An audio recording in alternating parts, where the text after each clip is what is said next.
আমি বাঁশ কি নিজে পেছনটা চেক করছো? করো না। আমি কি কোনো পুরনো সিনেমার খলনায়ক নাকি? কারোর বস তার সাথে খারাপ করেছে মানে তাকে বাঁশ দেওয়া হলো? আমি এই বাওয়ালের জাতীয় চিহ্নটা কবে থেকে হলাম ভাই? ভাই কপালে বাঁশ আছে, কিছুই তো করিনি। হেলমেট আনতে ভুলে গেছি, পুলিশ দেখলেই বাস দেবে। 12টা বাজে, বাবা বাস দেবে।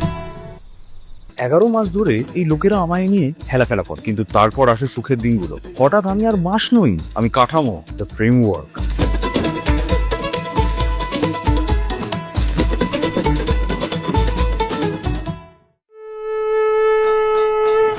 এখন লোকে আমাকে সম্মান করে।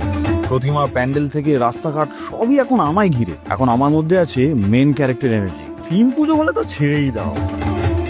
ও বাবা গো, মরে গেলাম। Out out. মাঝে মাঝে একটু চাপ হয়, বাট ঠিক আছে। এক সময় আমাকে সবাই খুব নিচু চোখে দেখতো, কিন্তু এখন আমি কালচার। আমি dare I say pillar of Durga Puja.